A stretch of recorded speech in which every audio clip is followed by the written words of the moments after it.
వాళ్ళ సిస్టర్ కవిత విషయంలో కూడా నేను ఐ డ్రీమ్స్లో అటువంటి వాటిలో చెప్పినటువంటి కొన్ని సూత్రాలను బేస్ చేసుకొని, కొన్ని ప్రిన్సిపల్స్, కొన్ని యాక్షన్స్ బేస్ చేసుకొని కూడా దాన్ని ఫాలో అయ్యి అక్కడ అని చెప్పడం కూడా జరిగింది. దానికి సంబంధించి వాళ్ళు యాక్ట్ తీసుకున్నారు. ఇప్పుడు కూడా ఇమీడియట్ గా నేను అనుకోవటం, లేకపోతే నాకున్న పరిధిలో సుప్రీం కోర్టుకి వెళ్లి బెయిల్ తీసుకొచ్చే లోపల హైకోర్టులో కూడా మేము బెయిల్ ఇచ్చే అవకాశం లేదు, ఇవ్వమని చెప్పేశారు. కాబట్టి మరి కింద కోర్టులో, అంటే రెగ్యులర్ కోర్టు అంటారు దాన్ని, అంటే ఏసీబీ కేసు జిల్లా కోర్టులో పెడతారు.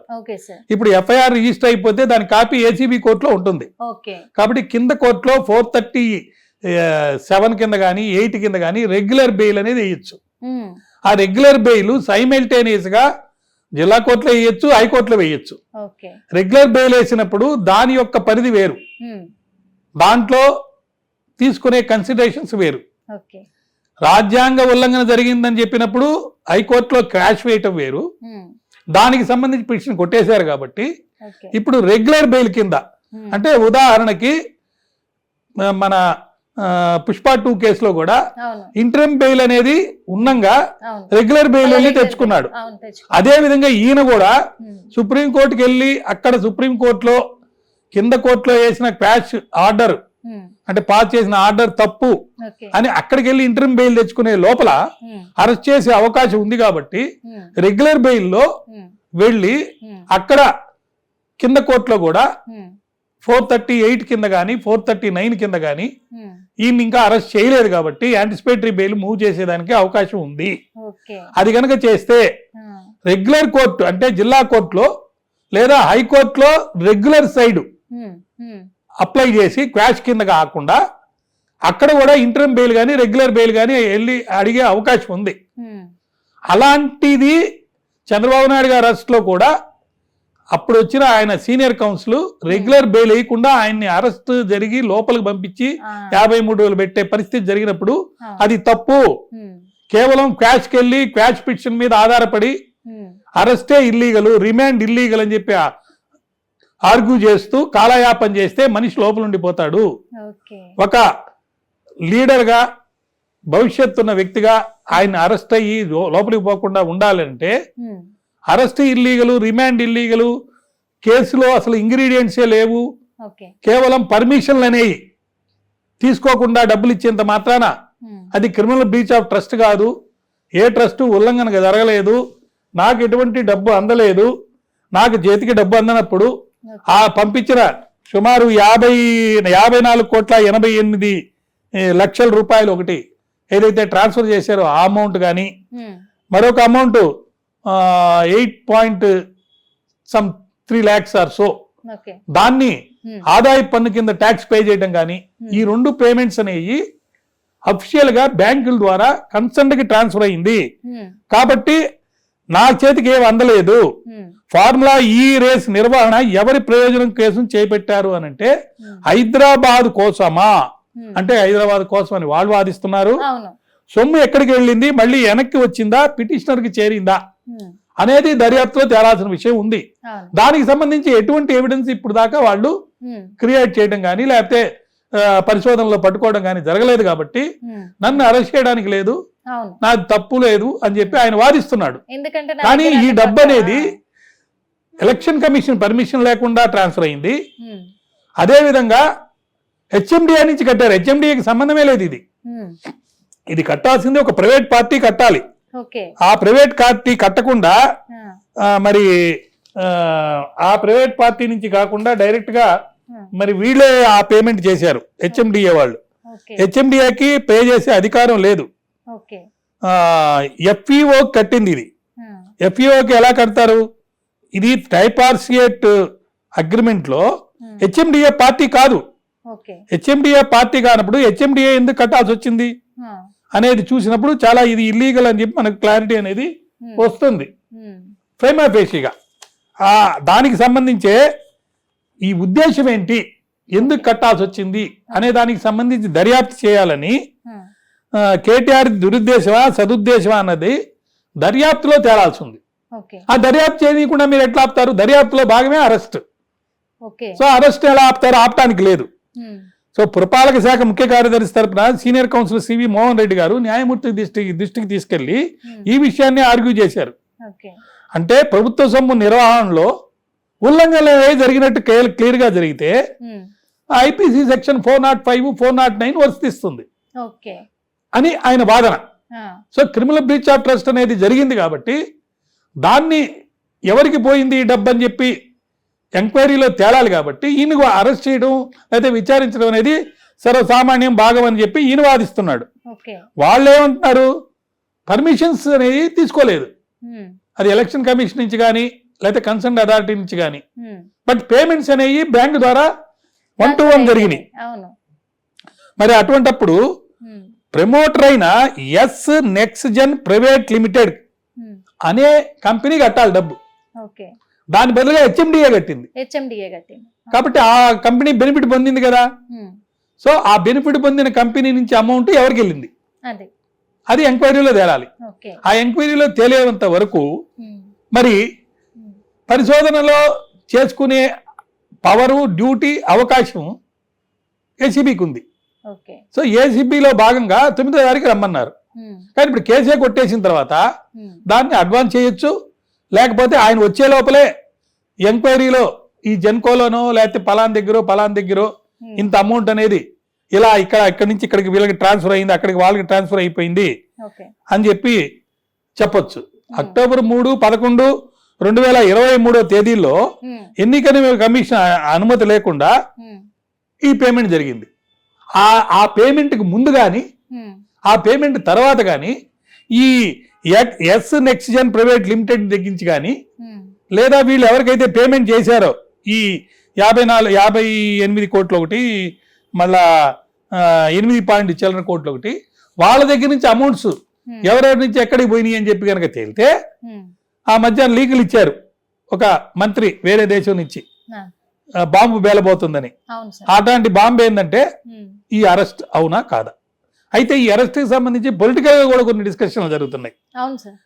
నెంబర్ 1, ఈ అరెస్ట్ జరిగితే సింపతి వాళ్ళకి పెరిగి ఆ సింపతి ద్వారా రేపు రాబోయే ఎలక్షన్స్ లో అంటే ఈ మున్సిపల్ ఆ ఎలక్షన్స్ లో మాకేమైనా ఎఫెక్ట్ అవుతుందా అనేది చూస్తున్నారు. 1. 2, ఈ మధ్య అంటే నిన్న అది ఓపెనింగ్ అప్పుడు మాకు ఈ మజ్లిస్ వాళ్ళకి సహకారం ఉంటుందని కూడా చెప్పారు. అంటే స్ట్రాంగ్ అవుతున్నారు. కాబట్టి ముస్లిమ్స్ పార్టీలు, బీజేపీ, కాంగ్రెస్ పార్టీ ఏకమయ్యి ఎలక్షన్స్ లో రాబోతుంది కాబట్టి స్ట్రాంగ్ అవుతున్నారు. కాబట్టి ఈ అరెస్ట్ వల్ల మాకేం ఎఫెక్ట్ లేదు, ఉండదు అనేది 2వ పాయింట్. 1, అరెస్ట్ వల్ల సింపతి వస్తుందా లేదా. 2, అరెస్ట్ వల్ల మాకే ఇబ్బంది లేదు, మేము మజ్లిస్ తో కలిసి ఉన్నాము, ఇతర పార్టీలతో మాకు సంబంధం ఉంది, సపోర్ట్ వచ్చింది అనేది. 3వది అతి ముఖ్యమైన పాయింట్ ఏంటంటే గతంలో కూడా చాలా సందర్భాల్లో అనేక సందర్భాల్లో నేను చెప్పాను, ఇప్పుడు మెయిన్ టార్గెట్ చట్ట పరిధిలో చట్ట ప్రకారమే చట్టంలోకి లోబడే మేము అన్ని చేస్తున్నాము అని కాంగ్రెస్ వాళ్ళు చూపించేదానికి భాగంగా గవర్నర్ పర్మిషన్ తీసుకున్నారు. హైకోర్టుకి వెళ్తుంటే హైకోర్టుకు పోనిచ్చారు. హైకోర్టులో ఆర్డర్ ఉన్నంతసేపు అరెస్ట్ చేయలేదు. చట్ట పరిధిలోనే పోలీస్ అధికారాలు వాడి మరి ఆయనకి వకీలు కూడా వచ్చేదానికి లేదని కూడా చెప్పి అన్ని చేస్తూ వస్తున్నారు. అయితే అసలు భాగం ఏంటంటే రీజియన్ రివెంజ్ లో భాగంగా తన కూతురు పెళ్ళప్పుడు తనని అరెస్ట్ చేసి మరి ఎవరు సహాయం కూడా చేయని పరిస్థితుల్లో చంద్రబాబు నాయుడు గారు వచ్చి సపోర్ట్ తోటి పెళ్ళప్పుడు కానీ అన్ని చేశారు. కాబట్టి మరి కేసీఆర్ కి చంద్రబాబు నాయుడుకి కూడా ఒక గ్రెడ్జ్ ఉంది. కేసీఆర్ కి రేవంత్ రెడ్డి గారు కూడా అరెస్ట్ విషయంలో కానీ, నోటుకు ఓటు కేసులో పట్టించిన విషయంలో కానీ, అదే విధంగా కేసీఆర్ ప్రభుత్వం కంటే నేను బాగా పనిచేస్తున్నానని చూపించే దాంట్లో భాగంగా కానీ, కేసీఆర్ కేటీఆర్ కరప్టెడ్ అని చెప్పి చూపించే దాంట్లో భాగంగా కానీ ఇప్పుడు ఈ అరెస్ట్ అనేది మెయిన్ లో ఉంది. రీజియన్ రివెంజ్ లో భాగం అనుకోండి, లేదనుకోండి అని చెప్పి నిపుణులు మాట్లాడుతున్నారు. రాజకీయ నిపుణులు ఏమంటున్నారంటే కవిత గారిని అరెస్ట్ చేసినప్పుడు వాళ్ళ తండ్రి కేసీఆర్ గారు చాలా బాధపడ్డారు. కాబట్టి ఇప్పుడు కేటీఆర్ని అరెస్ట్ చేస్తే తండ్రి బాధపడతాడా లేదా? So target is something different.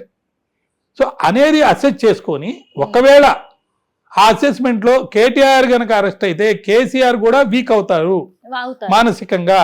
ఇప్పుడు ఎక్కడో ఫామ్ హౌస్ లో ఇది పట్టించుకోకుండా ఉన్న ఆయన బయటకు వస్తాడా లేదా, ఈ అల్లరికి ఈ ఇబ్బందికి మరి ఏం జరుగుతుంది? ఇది ఒక కక్షపూరితంగా జరుగుతున్న కుట్రలాగే కనిపిస్తుంటది. మరి కక్షపూరితం అవునా కాదా అనేది లోపల ఏం జరుగుతుంది అనేది ఎవరు బయటికి చెప్పలేరు. ఇది ఇంటర్నల్ గా పొలిటికల్ గా జరిగే ఇష్యూస్. మనం లీగల్ గా ఆల్రెడీ మాట్లాడాము. లీగల్ గా ఒక వే ఇచ్చారు, లీగల్ గా మీకున్న అవకాశాలన్నీ వాడుకోమని చెప్పి అవకాశం ఇచ్చారు. లీగల్ గా కవిత మరియు చంద్రబాబు నాయుడు ఇంకా ఇతర నాయకులను అరెస్ట్ చేసేటప్పుడు గవర్నర్ పర్మిషన్ లేకుండా అరెస్టులు అట్లా చేయకుండా గవర్నర్ దగ్గర నుంచి, గవర్నర్ పర్మిషన్ అంటే ఇంక్లూడింగ్ ఇండైరెక్ట్ గా సెంట్రల్ నుంచి పర్మిషన్ వచ్చినట్టే. అదేవిధంగా బీజేపీ వాళ్ళు కూడా ఎప్పుడు అరెస్ట్ చేస్తారని అడుగుతున్నారు. వాళ్ళ ఉద్దేశం ఏంటంటే ఎప్పుడు బీఆర్ఎస్ వీక్ అవుతుందో వాళ్ళు బీజేపీ పుంజుకుంటది అనేది వాళ్ళ ఉద్దేశం. లోపల ఇంటర్నల్ గా ఇద్దరికి మళ్ళీ సహకారం ఉంది. సార్ మరి ప్రజల్లో కూడా కొన్ని కామెంట్లు పెడతా ఉన్నారు. అంటే అల్లు అర్జున్ విషయంలో కూడా అల్లు అర్జున్ కూడా అడిగారు డైరెక్ట్ గా కూడా, ఏమనంటే జైలుకి వెళ్ళొచ్చారు కదా, రాజకీయంలోకి వచ్చే అవకాశాలు ఉన్నాయని. ఇప్పుడు కేటీఆర్ గారు మరి అరెస్ట్ అయితే ఒకవేళ ఖచ్చితంగా జైలుకి వెళ్ళొచ్చిన వాళ్ళు అధికారంలో ఉంటున్నారు నెక్స్ట్ అనేది ఒకటి కూడా వ్యాఖ్యలు కూడా ఉన్నాయి. మరి అలాంటి అవకాశం కూడా రాబోతుంది అనుకోవచ్చు. ఆల్రెడీ పోటీ ఉంది కదా, వాళ్ళ సిస్టర్ వెళ్ళొచ్చింది కాబట్టి. నేను కూడా మీకు చెప్పాను, అవును, ఆమె ముఖ్యమంత్రి అయ్యేదానికి ఎక్కువ అవకాశాలు ఉన్నాయని. ఎలా అవుతుందంటే మన మహారాష్ట్రలో షిండే లాగా బీజేపీ వాళ్ళ సపోర్ట్ తోటి, అది ఇండైరెక్ట్ గా లోపల సపోర్ట్ చేస్తారా బయట చేస్తారా అనేది. మరి ఆ అవకాశం వాళ్ళ సిస్టర్ ఎందుకు వదులుకుంటుంది? ఆల్రెడీ హరీష్ రావు అదే రేస్ లో ఉన్నాడు, ఈమె అదే రేస్ లో ఉంది. కేటీఆర్ గారు మొన్న లాస్ట్ టైం వాళ్ళ ఫాదర్ ముఖ్యమంత్రిగా ఉన్నప్పుడు ఒక స్టేజ్ లో ఆయనే ముఖ్యమంత్రి కాబోతున్నాడని అన్నారు.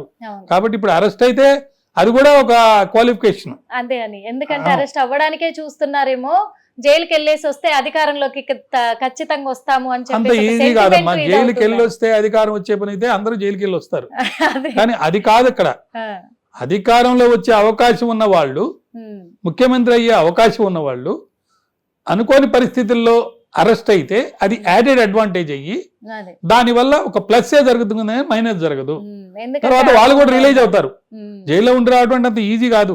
కస్తూరి అనే ఆమె నటి అరెస్ట్ అయ్యి జైల్లో ఉండి వచ్చిన తర్వాత ఆమె ఎక్స్పీరియన్సెస్ అంతా చెప్పడం జరిగింది, జైల్లో ఎలా ఉంటది అనేది.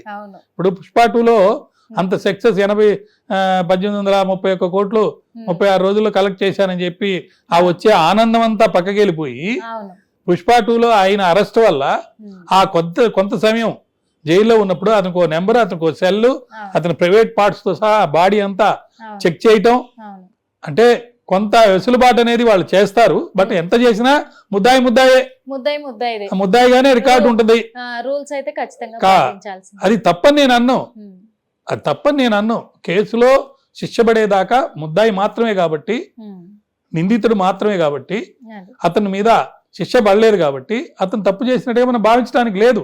కానీ సమాజంలో జైలుకు పోయి వచ్చిన వాళ్ళ మీద ఒక్కొక్క సందర్భంలో సింపతి ఉంటుంది, ఒక్కొక్క సందర్భంలో సరైన పద్ధతిలో సరైన ప్లేస్ లోకి వెళ్ళొచ్చాడు, వీడికి ఇది కావాల్సిందే అని కూడా జరుగుతుంది. ఎందుకంటే దాని వల్ల కొన్ని నేర్చుకుంటారు కాబట్టి ఎక్కడ తగ్గాలి ఎక్కడ నెగ్గాలి అనేది కూడా ఒక ఎక్స్పీరియన్స్ అనుకోవచ్చు. కాబట్టి ఓవరాల్ గా ఈ పరిస్థితుల్లో సుప్రీం కోర్టు నుంచి ఒక ప్రాపర్ సిగ్నల్ లేకపోతే ఆర్డర్ గాని, రిఫ్యూజల్ గాని, లేకపోతే ఆర్డర్ రావడం గాని జరిగేదాకా అరెస్ట్ అయ్యేదానికి తక్కువ ఛాన్సెస్ ఉన్నాయి.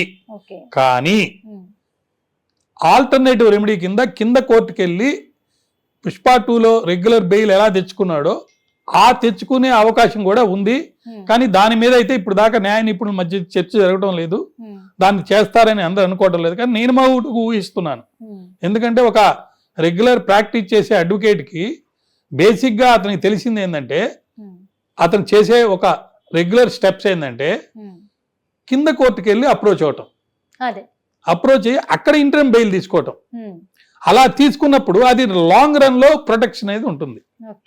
ఇప్పుడు సుప్రీంకోర్టుకి వెళ్ళి అక్కడ బెయిల్ ఇవ్వలేదు, వెంటనే అరెస్ట్ చేసేస్తే ఇప్పుడు మిగతా వాళ్ళు అయితే కనపడకుండా తిరుగుతారు. ఇప్పుడు మోహన్ బాబు గారు కనపడకుండా తిరుగుతున్నారు. సుప్రీంకోర్టులో కూడా నిన్న వాయిదా పడిపోయింది. ఇంకెన్ని రోజులు ఆయనకి ప్రొటెక్షన్ లేకపోతే రక్షణ ఇస్తారు? అలాంటి పరిస్థితి ఇది కాదు. పబ్లిక్ లో రొమ్ము విరుచుకొని నేను తప్పు చేయలేదని చెప్పాల్సిన పరిస్థితి కాబట్టి బయట తిరిగే అవకాశం లేదు, అన్లెస్ బెయిల్ ఆర్డర్ ఉంటే తప్ప. కాబట్టి బెయిల్ ఆర్డర్ అనేది వెంటనే తెచ్చుకోవాలి. ఉన్న వాటికి ఎవెన్యూస్ ఏంటి? పోతే సుప్రీంకోర్టు పోయి తెచ్చుకోవాలి, లేకపోతే రెగ్యులర్ కోర్టు పోయి బెయిల్ తెచ్చుకోవాలి, లేకపోతే పోలీసు వాళ్ళు బెయిల్ ఇవ్వాలి. పోలీసు వాళ్ళ బెయిల్ ఇవ్వరు. ఇవ్వరు. కాబట్టి సుప్రీంకోర్టుకి వెళ్తానని ఆయన చెప్పాడు. కింద కోర్టుకి వెళ్ళి బెయిల్ తెచ్చే అవకాశం కూడా ఉంది కాబట్టి తీసుకుంటారా లేదనేది వేచి చూడాలి. అదైతే సో అప్పుడు దాకా అయితే మటుకు పోలీసు వారు దూకుడైతే ముందుకు వెళ్తుంది కాబట్టి వాళ్ళు చేసే ప్రయత్నం వాళ్ళు చేస్తారు. ఆ చేసే ప్రయత్నంలో అరెస్ట్ 100% చేస్తారా లేదనేది ఇందాక మనం చెప్పుకున్న అనేక పాయింట్లో ముఖ్యమైన పాయింట్ ఏంటంటే రీజన్ రివెంజ్ లో భాగంగా ఆయన అరెస్ట్ చేయాలి అని అంటే వాళ్ళ తండ్రి బాధపడతాడా లేదా అనేది కూడా, ఆయన వీక్ అవుతాడా లేదా, సింపతి పోద్దా లేదా అనేది ముందు ముఖ్యాంశం అవుతుందని చెప్పి నేను అనుకుంటున్నాను.